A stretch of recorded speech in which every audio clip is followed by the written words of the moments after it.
मांग है उनका, उसके हम जायज है। हम उसमें सहमति व्यक्त करते हैं।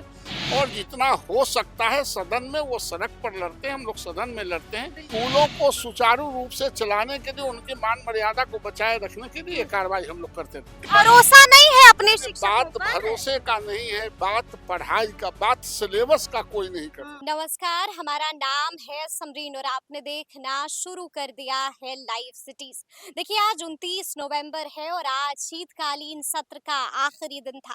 एक बार फिर से यहाँ पर शिक्षा का मुद्दा उठाया गया था और सदन के अंदर आज शिक्षा मंत्री सुनील कुमार ने भी बड़ी बात कह दी थी। सवाल जवाब भी हुआ था। क्या कुछ कहा था शिक्षा मंत्री ने, कौन सा बड़ा आश्वासन दे दिया है शिक्षा मंत्री ने, वो भी हम आपको बताएंगे। देखिए, हमने भी सीधी बातचीत की है, सीपीआई एमएलसी संजय सिंह से सीधी बातचीत की है, जेडीयू एमएलसी संजीव सिंह से सीधी बातचीत की है, बीजेपी एमएलसी नवल किशोर यादव जी से। देखिए, बाहर आते ही क्या कुछ बता रहे हैं ये तमाम एमएलसी। सबसे पहले आप इनको सुनिए। इस वक्त हमसे बातचीत करने के लिए जेडीयू एमएलसी संजीव सिंह जी हैं। सबसे पहले बहुत शुक्रिया बातचीत के लिए। बहुत बहुत धन्यवाद। आज हमने देखा कि आप आज सदन के भीतर खूब दहाड़ रहे थे, शिक्षा मंत्री भी खड़े हो गए थे। ऐसा क्या सवाल पूछ दिया था आपने? नहीं, दो तीन सवाल थे। एक, शिक्षकों के वेतन कटौती का, जो लगभग इधर 2-3 वर्षों में जो जबरन वेतन कटौती की गई थी, उसके बारे में था। उसमें मंत्री महोदय ने कहा, सिर्फ अनुशासनहीनता को छोड़ करके जो भी मामले हैं, ऐसे अकारण जो वेतन काटे गए हैं, उसके बारे में दिसंबर तक में हम लोग समीक्षा करेंगे और वो आदेश निरस्त होगा।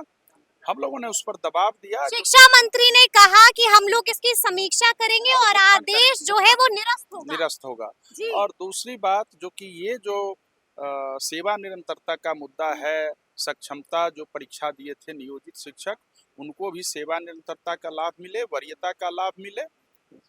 अच्छा, आपने देखा होगा कि बीते दिन गर्दनी बाग में बिहार माध्यमिक शिक्षक संघ का धरना प्रदर्शन हुआ। आप लोग गए थे? जी, आपके बाद हम लोग गए थे। माननीय सदस्य प्रोफेसर संजय सिंह जी भी थे और अभी वहीं जा रहे हैं। आज फिर वित्त अनुदानित जो संस्थान है उनका फिर है, वहीं जा रहे हैं। बस आपकी अनुमति चाहिए, माननीय सदस्य और है उनसे। अच्छा, उनकी 3 प्रमुख मांगे हैं। पहली मांग सेवा निरंतरता को लेकर के, दूसरी मांग प्रोन्नति को लेकर के है और तीसरी मांग है ऐच्छिक स्थानांतरण को लेकर के। जायज मांगे हैं? एकदम जायज, 100% जायज मांगे हैं। और ये मांगे तो फिर आपकी सरकार क्यों नहीं दे रही है? ये तो जो विभागीय नौकरशाह हैं, कहीं न कहीं वो मामले को उलझाते रहते हैं। अच्छा। मैंने तो कहा, जो कि आप लोकल सेल्फ गवर्नमेंट है, गवर्नमेंट 3 स्तर के हैं, केंद्र सरकार, राज्य सरकार और स्थानीय सरकार, स्थानीय निकाय। इसीलिए वो करना ही पड़ेगा, आज न करना पड़ेगा। देखिए, आपने इशारों में एस सिद्धार्थ को भी घेरे में ले लिया है। विभाग के सभी पदाधिकारी। पाठक से भी आप नाराज थे, अब एस सिद्धार्थ पर भी मैं नाराज हूँ, जो कि शिक्षकों को टारगेट बना करके उनको सही सेवा का लाभ जो नियमावली में है वो नहीं देना और नित नए फरमान लागू करना, इसका मैं विरोध करता हूँ। क्या लगता है नीतीश सरकार कुछ तब्दीली करेगी? देखिए, जरूर हम लोग जब तक नहीं करेंगे तब तक करेंगे। देखिए, संजय जी भी हमारे साथ मौजूद हैं। हमने देखा कि एक बार फिर से सदन में खूब हंगामा हुआ, शिक्षा का मुद्दा उठाया गया, क्या कहिएगा?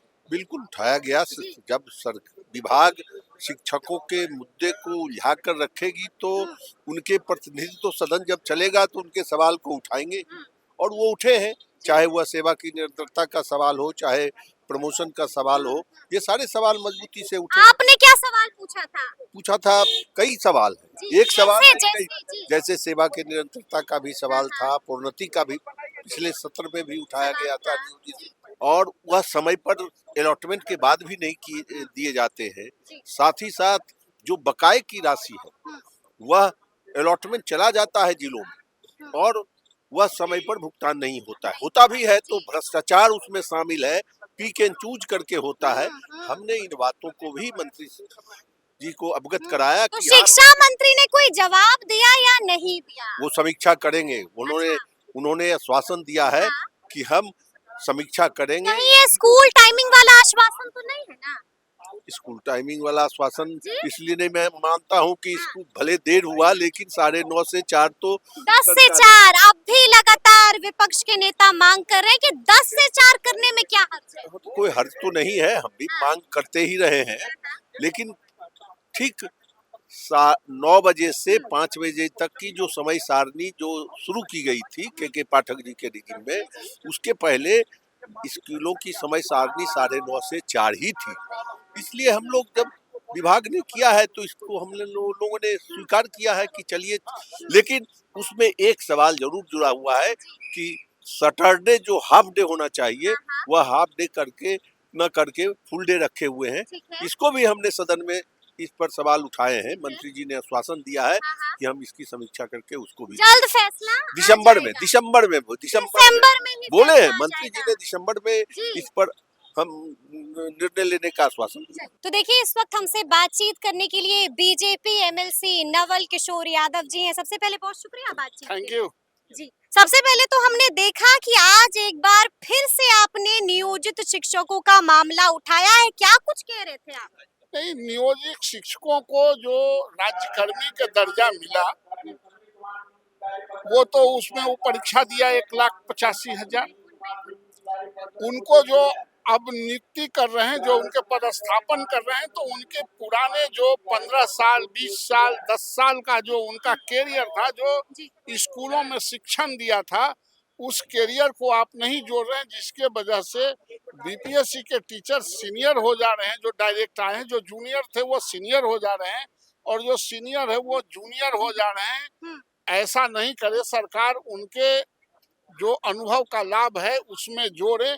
चूंकि शिक्षण संस्थानों में चाहे विश्वविद्यालय हो, महाविद्यालय हो या स्कूल हो, इसी तरह के एक्ट रहे हैं कि जो जहां अपने काम को करते रहे हैं उसका अनुभव का लाभ उनको जुटता रहा, इसलिए जोड़ा जाए। सरकार ने ये कहा कि हम इसको अद्यतन दिसंबर में ही इसका एक्सरसाइज करके इस पे कार्रवाई करेंगे। यानी कि शिक्षा मंत्री ने कह दिया है कि दिसंबर तक इस पर कोई विचार किया जा सकता है और फैसला भी आ सकता है। फैसला भी आएगा, सो सरकार ने कहा है।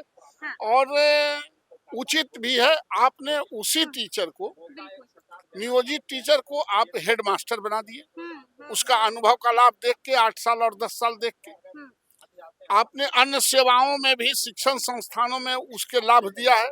तो फिर आज वो शिक्षक मूलतः रहना चाहते हैं तो उनको लाभ क्यों नहीं देंगे, ये सवाल मैं मंत्री से पूछ रहा था। उन्होंने कहा कि मैं दिसंबर में ही करूंगा। दिसंबर में ही करूंगा, लेकिन आपको बता दें कि बीते दिन विशाल धरना प्रदर्शन हुआ है बिहार माध्यमिक शिक्षक संघ का। 3 प्रमुख मांगे हैं उनकी। पहली मांग सेवा निरंतरता को लेकर के है, दूसरी मांग प्रोन्नति को लेकर के है, और तीसरी मांग है ऐच्छिक स्थानांतरण को लेकर के। इन मांगों को आप कैसे देखते हैं? नहीं, जो मांग है उनका, उसके हम जायज है, हम उसमें सहमति व्यक्त करते हैं। और जितना हो सकता है सदन में वो सड़क पर लड़ते हैं, हम लोग सदन में लड़ते हैं, उन्हीं का काम करते हैं। लगातार आवाज बुलंद करते हैं। स्कूलों को सुचारू रूप से चलाने के लिए, उनकी मान मर्यादा को बचाए रखने के लिए कार्रवाई हम लोग करते रहते हैं। लेकिन एक और बात है, ये आखिरी सवाल होगा मेरा आपसे, कि एस सिद्धार्थ ने भी बोल दिया है कि अब शिक्षकों को 3 मर्तबा हाजिरी बनानी। अब वो हाजिरी भरोसा नहीं है अपने शिक्षकों बात पर। भरोसे का नहीं है, बात पढ़ाई का, बात सिलेबस का कोई नहीं करता। बात बच्चों के जो महीने महीने परीक्षा ले रहे उसके असेसमेंट का कोई नहीं करता। सिर्फ 3 बार और 5 बार अटेंडेंस लेने से कोई बच्चा वहाँ का, उस स्कूल का विद्वान नहीं हो जाएगा। आपका सिलेबस क्या है, आप पढ़ाते कैसे हैं, ये ज्यादा महत्वपूर्ण बात है। उनको भी ज्ञान हो जाएगा, नया नया है, अभी ज्ञान कम है, ज्ञान हो जाएगा। तो सुना आपने क्या कुछ बताया है संजय सिंह ने, क्या कुछ बता रहे हैं संजीव सिंह, क्या कुछ कहा है बीजेपी एमएलसी नवल किशोर यादव ने, वो भी हमने आपको बताया है। और साथ में हमने आपको ये भी बताया है कि शिक्षा मंत्री ने सदन के भीतर कौन सी बड़ी बात कह दी है। क्या कुछ कहा है वो आपने सुना है। तो फिर ये पूरी बातचीत आपको कैसी लगी है, कमेंट करके हमें जरूर बताइएगा। तो ऐसे तमाम अपडेट्स के लिए बिल्कुल ऐसे ही हमारे साथ बने रहिएगा और देखते रहिएगा लाइव सिटीज। बहुत शुक्रिया।